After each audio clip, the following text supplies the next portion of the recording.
What's going on, everybody? I'm Gilberto from Credit Guys, the show where we talk all things business, credit, and finance related.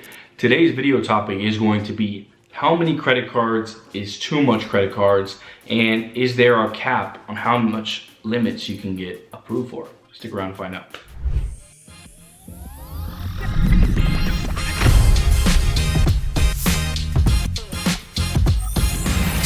Alright, so in today's video topic, we are going to be talking about, is it bad to have multiple credit cards? Is it bad to have high limit credit cards? And how to do so if you are somebody who's looking to have multiple credit cards and high limits.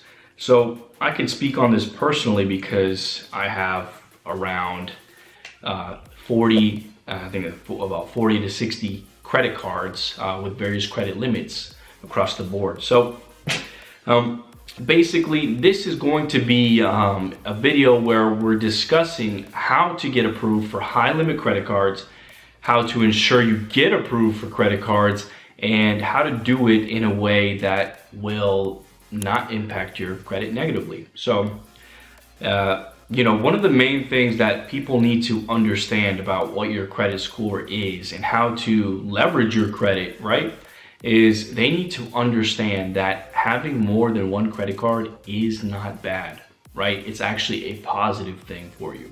One of the things that make up what your credit score is going to be primary accounts. And what primary accounts are basically things like personal loans, auto loans, mortgages, credit cards, and so on and so forth. And the banks and the lenders, they want to give out credit, right? They want to extend lines of credit as much as possible. Why? Because they make interest off of each loan that they give out, and that's how they make their money.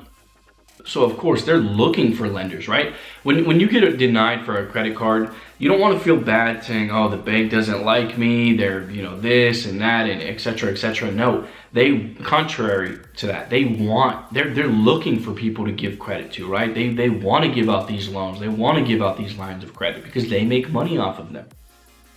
What people fail to realize is that they think like, oh, you know what? I only have one credit card. I only need one credit card. I'm not going to open up another one because it's going to hurt my credit. Having too many credit cards is bad for me. This, and that. And it's all nonsense. You want to, especially if you are a business owner or you're looking to start a business, you want to apply and get approved and have as many open revolving lines of credit as possible. Simple as that. You ask me how many can I have? As many as I can get, because you never know what opportunity will come, and you need the cash for it, right? There's a lot of great offers out there for credit cards, 0% for 12, 18, even 24 months on some high limit credit cards. You have balance transfers. There's just so many great things that if you're creative enough and you're smart enough, you can utilize these credit cards in your favor to make money, to build businesses, to build equity in your life. And so, first and foremost, make sure you know what your credit score is. If you're somebody who has negative items, late payments, collections, right? If you have any kind of negative history on your credit report, you want to clean those things up as soon as possible. And you can do that you can either do it yourself or you can hire a trustworthy credit repair company such as the Credit Guys, right? But first and foremost, make sure that you clean up your credit report of all negative items. That right there is going to save you such a headache, and it's going to automatically put you in a higher tier bracket of approvals, instantly. The next thing is make sure you know what your credit score is. And to do this, you should use a credit monitoring app. Now keep in mind, not all credit monitoring services are the same.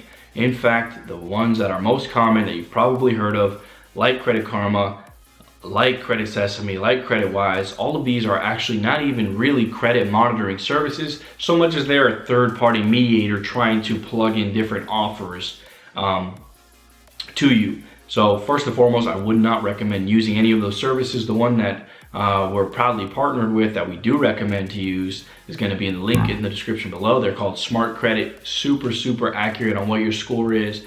A great credit monitoring service to utilize. So again, check that out. Once you have that figured out. So you know you don't have any negative items. You know you've cleared up your credit report and you know where your credit score is. Now it's time to start doing some research. And there's so many different credit cards out there. You want to make sure that you do things sequentially in order to build yourself up to the higher tier credit cards. And by higher tier, I mean higher limits, higher services, and then of course, those annual fees, right? So number one is once you start building up your credit and you have that going for you, what I would do is I would take a spreadsheet and I would start writing down all the different categories of credit cards that are available to me. So I'd put 0% interest, I'd put 0% balance transfer, I would do personal, I would do business, I would do it by rewards, travel, hotel, etc. And then I would see what is the recommended minimum credit score for that particular card. Now keep in mind, the minimum credit score is just a suggestion. In my eyes, in my opinion, you want to have at least a 730 plus credit score. Or I could drop it down and say, 700, 715, 720 credit score. By having that, you're automatically differentiating yourself from 99% of the rest of the people in the United States with a lower tier credit score, right? And lenders are going to see that. And so just by putting yourself in that category, the doors open up to you tremendously, and it helps you a ton. So once you have those things figured out, once you have your categories figured out, then you should start sequentially applying for credit cards. Now keep in mind, a hard inquiry, yes, although it is, it does technically negatively impact your credit temporarily and for the moment because you're having a hard inquiry, right? Somebody's pulling your credit to see where you're at. If you're somebody who has great credit, then you have nothing to worry about. You can get hard inquiries all day and the banks will start, and the banks don't care about that, right? That is something that is detrimental to somebody who already has a bad or a negative credit score, right? So if your credit score is great already, I wouldn't think twice about applying for something if you know you're going to get approved for it. So that being said, I would start with some lower tier credit cards.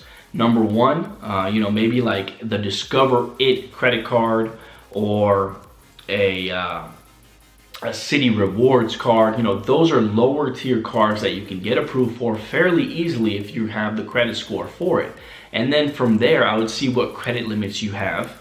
I would utilize them, maybe a few times a month, and then I would request a limit increase. So I would request a 3x increase on whatever the limit is. So if you have a $3,000 limit, I would request it be raised to $9,000. And what that does is the next time you go and apply for another credit card with a different company, they're looking at how much credit you already handle and how much you have available.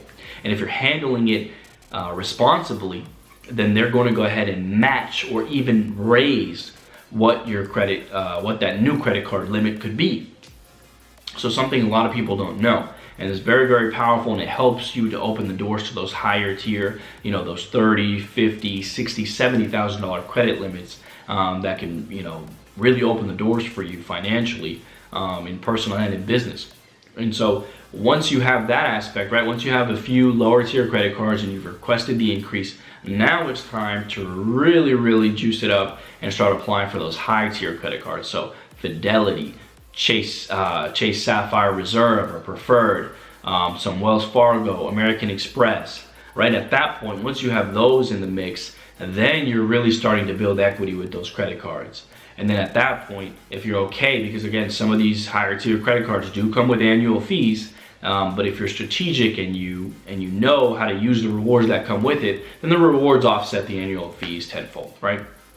And so now once you're in the big leagues where you have all these higher tier credit cards, then you utilize those the same way. And then you start asking for those increases, right? 2x, 3x increases. Now you're starting to play a little bit better. Now you got a $50,000 credit card limit. Now you have an $80,000 credit card limit. Maybe it's even 0% interest for 12 months or 18 months or balance transferring, right? Now you can start to get creative and you can say, you know what? I think I want to liquidate this credit card, this 50 grand, and I want to put this down payment on a home or on a rental property. or on an Airbnb, or you know what, I think I'm going to pay off my vehicle with this $50,000 card and I'm gonna have 0% interest on these payments for a year, right? And it gets exciting, it gets fun once you start learning what credit cards and having a good credit score can really do for you. So those are just some of the few things, right? Some of the few things that you can do after you've applied for all of these credit cards and you have, you know, great credit going for you. You know, it's just a way to leverage what the system is already offering you, okay? So if you are somebody who found this video helpful, if you liked the video, please be sure to like and subscribe. Leave a comment. We appreciate the comments. And until next time, I'm Gilberto from Credit Guys. I'll see y'all later.